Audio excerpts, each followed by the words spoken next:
Welcome back. हमने class 12 economics का chapter 5 start किया है, फॉर्म्स ऑफ मार्केट। पिछले वीडियो में हमने इस चैप्टर का मोनोपोली मार्केट का पूरा टॉपिक डिटेल में स्टडी किया, जिसमें हमने मोनोपोली का मीनिंग एंड डेफिनेशन समझा। देन हमने features and types of monopoly market ये पूरा टॉपिक डिटेल में स्टडी कर लिया है। हमारा मोनोपोली का पूरा टॉपिक हमने पिछले वीडियो में कवर अप कर लिया है। इस वीडियो में हम ओलिगोपोली मार्केट ये पर्टिकुलर टॉपिक यहाँ से स्टार्ट करेंगे। टॉपिक स्टार्ट करते हैं। Let's see what is oligopoly.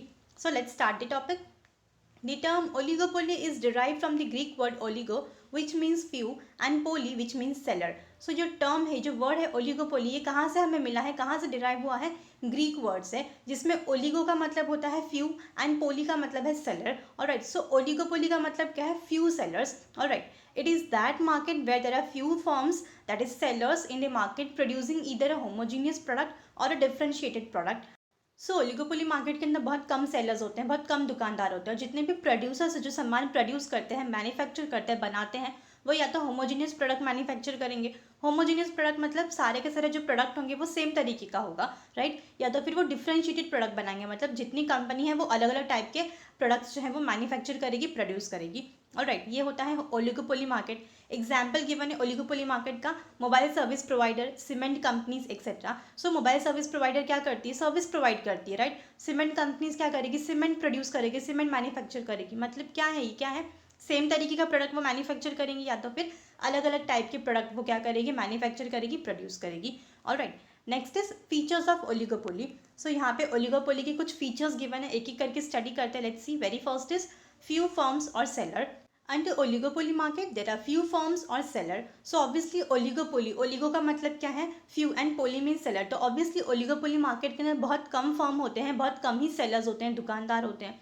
These few firms dominate the market and enjoy considerable control over the price of a product. Obviously बहुत कम फर्म है, बहुत कम ही सेलर्स होते हैं, इसके लिए पूरे मार्केट को ये डोमिनेट कर सकते हैं, पूरे के पूरे मार्केट को ये कंट्रोल कर सकते हैं। ऑलराइट, और जितना भी प्रोडक्ट ये प्रोड्यूस करते हैं, बनाते हैं, वो सारे के सारे प्रोडक्ट के जो प्राइस है उसको ये कंट्रोल कर सकते हैं, क्योंकि बहुत कम ही सेलर्स हैं जो कि एक टाइप का प्रोडक्ट जो है वो बनाते हैं, सप्लाई करते हैं। वो जितना भी प्रोडक्ट है उसके प्राइस को ये कंट्रोल कर सकते हैं, पूरे मार्केट को ये कंट्रोल कर सकते हैं, डोमिनेट कर सकते हैं।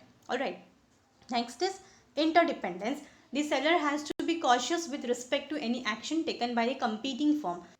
ओलिगोपोली मार्केट में जितने भी सेलर्स होते हैं उन्हें बहुत अलर्ट रहना पड़ता है, बहुत ध्यान रखना पड़ता है जो भी एक्शन कंपीटिंग फर्म्स लेती है, बिकॉज कम सेलर्स हैं, राइट। बट सेलर्स तो हैं जो कि एक दूसरे के साथ में compete करेंगे, राइट, कंपटीशन करेंगे। तो ऑब्वियसली जो कंपीटिंग फर्म्स जो भी एक्शन लेते हैं, जो भी प्लान बनाते हैं, उसके ऊपर काफ़ी ध्यान रखना पड़ता है हर एक सेलर्स को। Alright, since there are few sellers in the market, if any firm make the changes in the price, all the other firm in the industry also try to follow the same to remain in the competition. हालांकि बहुत कम sellers होते हैं oligopoly market के अंदर, मगर जितने भी sellers हैं उनमें से अगर किसी एक भी सेलर ने, एक भी फर्म ने अपने प्रोडक्ट के प्राइस में अगर चेंजेस करी हैं, बदला है अपने प्रोडक्ट का प्राइस, तो बाकी जितने भी फर्म्स हैं उस पर्टिकुलर इंडस्ट्री में, उस टाइप का जो प्रोडक्ट बनाते हैं, उस इंडस्ट्री में जितने भी फर्म्स हैं, जितनी भी कंपनी है, सभी क्या करेंगे? अपने प्रोडक्ट के प्राइस को चेंज करेंगे, उसे फॉलो करेंगे, राइट, सो दैट वो कॉम्पिटिशन के अंदर बने रहें। और राइट, मतलब ओलिगोपोली मार्केट में जितने भी फर्म है वो एक दूसरे के ऊपर डिपेंडेंट रहते हैं, राइट। इसके लिए ये क्या है? Interdependence. Alright, next is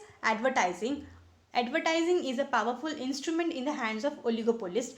advertising जो है ये बहुत ही ज़्यादा पावरफुल, बहुत ही स्ट्रॉन्ग इंस्ट्रूमेंट है ओलिगोपोलिस्ट के हाथ में। ओलिगोपोलिस्ट मतलब जो सेलर्स होते हैं ओलिगोपोली मार्केट में, उसे हम ओलिगोपोलिस्ट बोलते हैं। और ओलिगोपोलिस्ट के हाथ में सबसे स्ट्रॉन्ग इंस्ट्रूमेंट क्या है? पावरफुल इंस्ट्रूमेंट है एडवर्टाइजिंग का, right. A firm under oligopoly can start an aggressive and attractive advertising campaign with the intention of capturing a large part of market.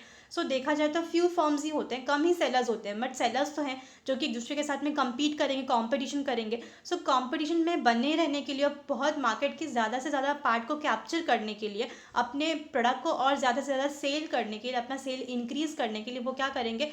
जितना हो सके उतना ज़्यादा एडवर्टाइजिंग स्टार्ट करेंगे, राइट। अपना एडवर्टाइजिंग बहुत स्ट्रॉन्ग करेंगे, बहुत एडवर्टाइजिंग कैंपेन्स जो हैं वो अट्रैक्टिव करना की कोशिश करेंगे, सो दैट वो ज़्यादा से ज़्यादा मार्केट को कैप्चर कर सके, अपने प्रोडक्ट को जितना हो सके उतना ज़्यादा और सेल कर सकें।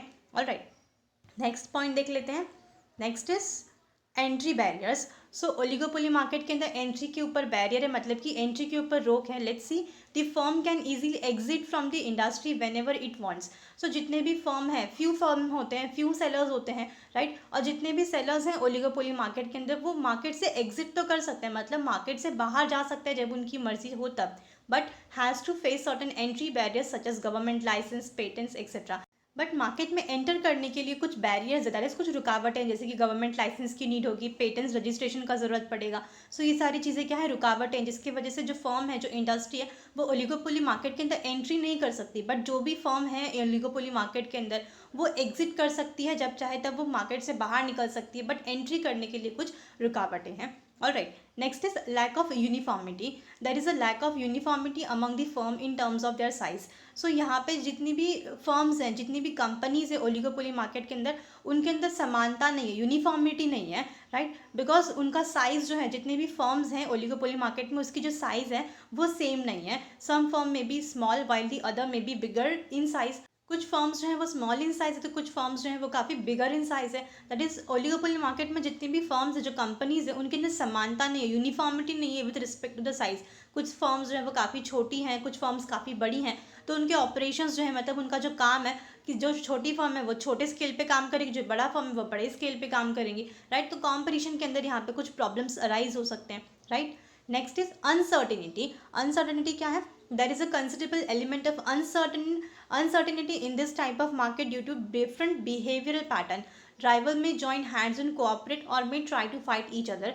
सो अनसर्टिनिटी मतलब ओलिगोपोली मार्केट के अंदर चीज़ें जो है वो सेम नहीं रहती है, राइट, एक जैसी नहीं रहती है, because of the different type of market. अलग अलग टाइप का मार्केट है, अलग अलग फर्म है, अलग अलग इंडस्ट्री जो एक साथ में यहाँ पे काम करती है। हर एक इंडस्ट्री, हर एक फर्म का बिहेवियरल पैटर्न जो है वो डिफरेंट होता है। सभी कंपनी अलग तरीके से बिहेव करती है, अलग तरीके से काम करती है, सबका जो वर्किंग है वो अलग है, पैटर्न ऑफ ऑपरेशन है वो डिफरेंट है, राइट। सो यहाँ पे चीज़ें जो है वो अनसर्टन है, सब हमेशा जो चीज़ें हैं वो सेम नहीं होती हैं। जो राइवल से कभी हो सकता है, जो राइवल कंपनीज है, मतलब जो एक दूसरे के साथ में कम्पीट करने वाली कंपनीज है, वो कभी एक साथ में मिलकर काम कर सकती है, एक दूसरे के साथ में कोऑपरेट करके एक साथ में मिलकर काम कर सकती है।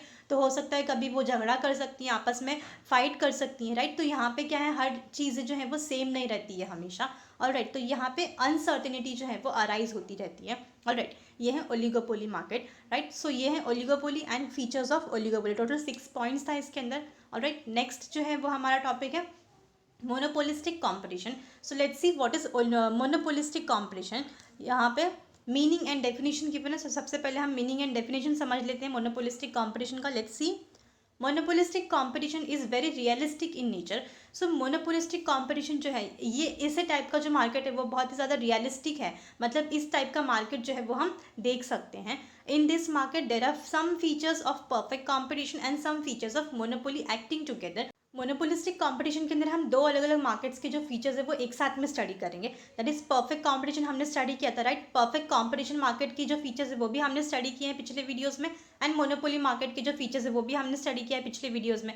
सो परफेक्ट कंपटीशन के फीचर्स एंड मोनोपोली मार्केट के जो फीचर्स है वो हम एक साथ में यहाँ पे क्या करेंगे, स्टडी करेंगे इन मोनोपोलिस्टिक कॉम्पिटिशन, ऑलराइट। मतलब इसके कुछ कुछ फीचर्स जो है वो सेम है, जो कि हम मोनोपोलिस्टिक कॉम्पिटिशन के फीचर्स में भी स्टडी करेंगे, alright. Professor E.H. Chamberlain coined this concept in his book Theory of Monopolistic Competition, which was published in 1933.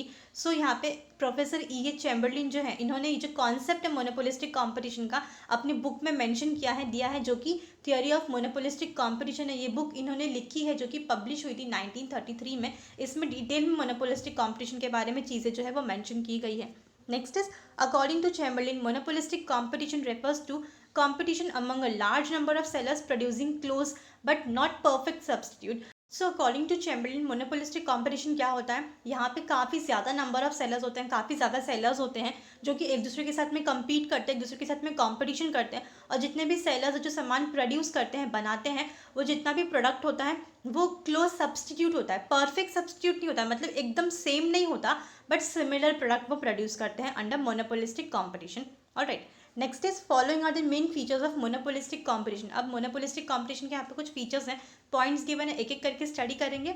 Very first is fairly large number of sellers. So under monopolistic competition भी काफ़ी ज़्यादा number of sellers होते हैं. Let's see, in monopolistic competition the number of sellers is large but comparatively it is less than in that of perfect competition. Due to this reason sellers behaviour is like monopoly. So monopolistic competition में भी काफ़ी large number of sellers होते हैं, काफ़ी ज़्यादा sellers होते हैं monopolistic competition में भी. लेकिन अगर हम मोनोपोलिस्टिक कंपटीशन को अगर परफेक्ट कंपटीशन के साथ में कंपेयर करें, सो परफेक्ट कंपटीशन में उससे भी ज़्यादा अमाउंट ऑफ सेलर्स होते हैं, उससे भी ज़्यादा लार्ज नंबर ऑफ सेलर्स होते हैं. Alright, but because monopolistic competition में भी ज़्यादा सेलर्स होते हैं, काफ़ी लार्ज नंबर ऑफ सेलर्स होते हैं, इसके लिए जितने भी सेलर्स होते हैं मोनोपोलिस्टिक कंपटीशन में, उनका जो बिहेवियर पैटर्न है, उनका जो बर्ताव करने का तरीका है, वो मोनोपोली मार्केट में जो सेलर्स हैं उन्हीं की तरह होता है. Alright, next is fairly large number of buyers. अब क्योंकि यहाँ पे लार्ज नंबर ऑफ सेलर्स है तो obviously large number of buyers भी होंगे, राइट, दैट इज कस्टमर्स भी ज़्यादा होंगे. Let's see, in this market there are fairly large number of buyers. Obviously monopolistic competition market के अंदर काफ़ी ज़्यादा नंबर ऑफ बायर्स होंगे, कस्टमर्स होंगे. consequently no single buyer can influence the price of the product by changing his individual demand. But वहीं पे अगर हम देखें तो एक सिंगल बायर जो है, एक सिंगल कस्टमर जो है, वो पूरे मार्केट के प्रोडक्ट के प्राइस को इन्फ्लुएंस नहीं कर सकता, प्रोडक्ट के प्राइस को वो चेंज नहीं कर सकता अपने सिंगल इंडिविजुअल डिमांड को चेंज करने से. Alright, next is product differentiation. Let's see, product differentiation क्या है. Product differentiation is the main feature of monopolistic competition. So product differentiation जो है वो सबसे इंपॉर्टेंट फीचर है मोनोपोलिस्टिक कॉम्पिटिशन का. प्रोडक्ट डिफरेंशिएशन मतलब जितना भी प्रोडक्ट होता है वो उसमें थोड़ा बहुत चेंज होता है, प्रोडक्ट जो है वो अलग अलग होता है. Alright, in this market there are many firms producing a particular product, but the product of each firm is in same way differentiated from the product of every other firm in the market.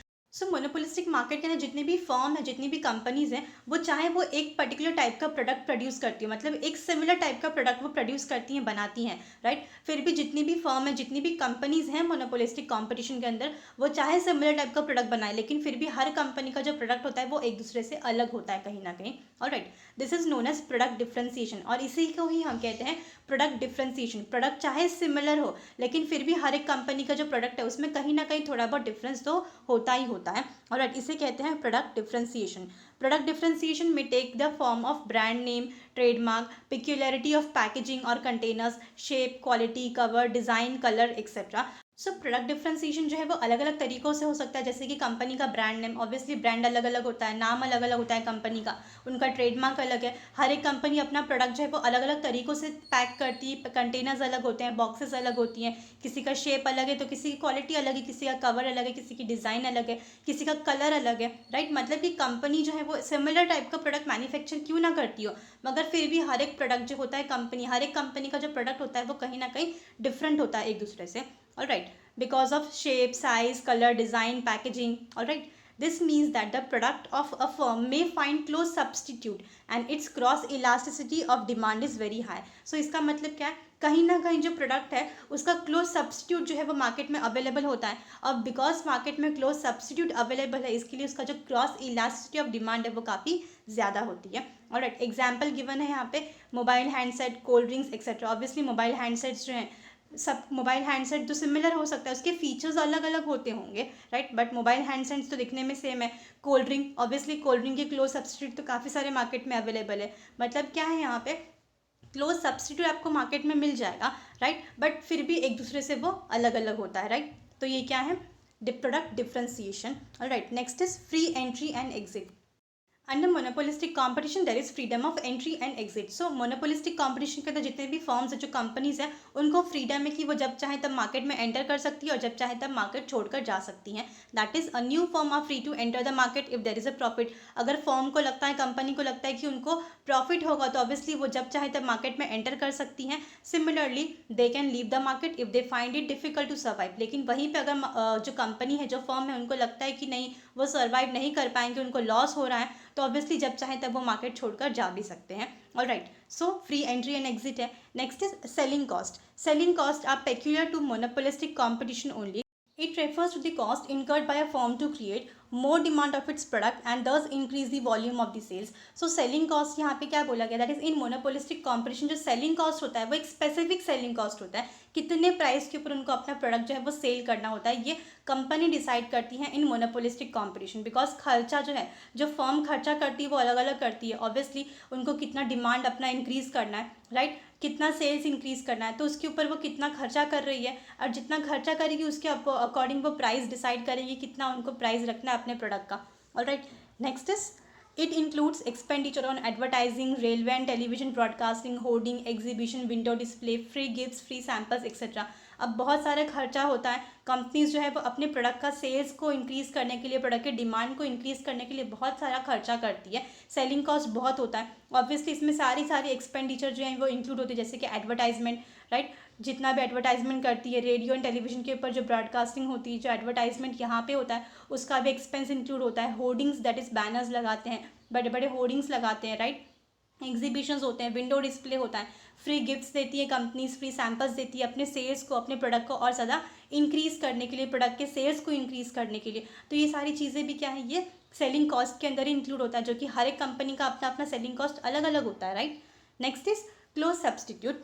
In monopolistic competition goods have close substitute to each other. Obviously monopolistic competition के अंदर जो सामान होता है, जो goods produce किए जाते हैं, उसका क्लोज सब्सटीट्यूट अवेलेबल होता है, राइट। एक पर्टिकुलर प्रोडक्ट जो है वो नहीं है तो उसका दूसरा पर्टिकुलर जो दूसरे कंपनी का प्रोडक्ट हम यूज़ कर सकते हैं, बिकॉज सब्सटीट्यूट जो है वो अवेलेबल होता है, क्योंकि कंपनी जो है वो क्या करती है, सिमिलर टाइप का प्रोडक्ट बनाती है, चाहे उनका जो प्रोडक्ट है वो एक दूसरे से अलग है, बट फिर भी जो गुड्स होते हैं उसका क्लोज सब्सटीट्यूट जो है वो अलग अवेलेबल होता है मार्केट में। एग्जाम्पल गिवन है different brands of soap, toothpaste etcetera. Obviously market में बहुत सारे ब्रांड्स के सोप्स अवेलेबल है, टूथपेस्ट अवेलेबल है। एक कंपनी का अगर सोप नहीं है तो दूसरे कंपनी के सोप से हम काम चला लेते हैं, टूथपेस्ट अवेलेबल है, राइट। तो क्लोज सब्सटीट्यूट जो है वो मार्केट में अवेलेबल होता है in monopolistic competition. Alright, next is concept of group. Under monopolistic competition, Chamberlain introduced the concept of group in place of industry.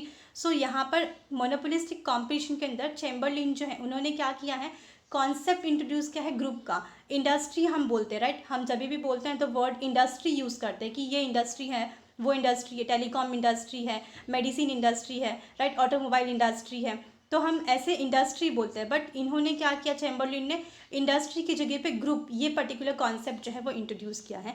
Industry means the number of firms producing identical group. Industry का मतलब क्या है, एक particular type का जो firm है वो एक तरीके का प्रोडक्ट प्रोड्यूस करती है, उसे हम इंडस्ट्री बोलते हैं। Likewise a group means a number of firm producing differentiated products which are closely related. और ग्रुप का मतलब क्या है, जितने भी फर्म्स है, जितनी भी कंपनी है, वो अलग अलग टाइप के प्रोडक्ट जो हैं वो प्रोड्यूस करती हैं, लेकिन फिर भी वो सारे के सारे प्रोडक्ट जो है वो एक दूसरे के साथ में रिलेट करते हैं, मतलब सिमिलर होते हैं। चाहे वो प्रोडक्ट जो है वो डिफरेंट हो, लेकिन एक दूसरे से वो कहीं ना कहीं मिलते जुलते हैं। ऑलराइट, एग्जाम्पल किया है group of firms producing medicines, automobile etcetera. So जितने भी फर्म्स है जो कि मेडिसिन्स बनाते हैं, मेडिसिन प्रोड्यूसिंग जितने भी फर्म्स है वो एक ग्रुप में आ जाएंगे। ऑटोमोबाइल्स के जितने भी फर्म्स है वो एक ग्रुप में आ जाएंगे। Alright, so concept of group जो है वो चैम्बरलिन ने इंट्रोड्यूस किया है। ऑलराइट, मतलब कि एक टाइप का जो फर्म है, अलग अलग प्रोडक्ट वो प्रोड्यूस करते हैं, कहीं ना कहीं डिफरेंट प्रोडक्ट होता है, बट फिर भी एक दूसरे के साथ में मिलता जुलता है।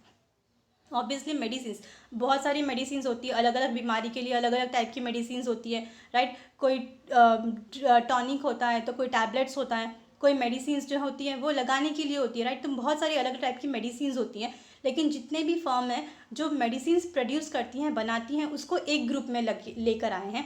और राइट, ऑटोमोबाइल के ऐसे बहुत सारी इंडस्ट्रीज है, तो जितने भी फर्म्स हैं, कंपनीज है जो कि ऑटोमोबाइल्स मैन्युफैक्चर करती है, प्रोड्यूस करती है, वो एक ग्रुप में आ जाता है। ऑलराइट, सो यहाँ पे चैम्बरलिन ने इंडस्ट्री की जगह पे ग्रुप का जो कॉन्सेप्ट है वो इंट्रोड्यूस किया है अंडर मोनोपोलिस्टिक कॉम्पिटिशन। ऑलराइट, सो ये था features of monopolistic competition. Total 7 points थे जो कि यहाँ पे हमने कवर अप किया। सो हमारा जो टॉपिक था मोनोपोलिस्टिक कॉम्पिटिशन का वो भी कवर हुआ है, दैट इज़ वो भी कंप्लीट हो गया। सो यहाँ पे हमारा ये जो पूरा टॉपिक था मोनोपोलिस्टिक कॉम्पिटिशन का वो पूरा कंप्लीट हुआ।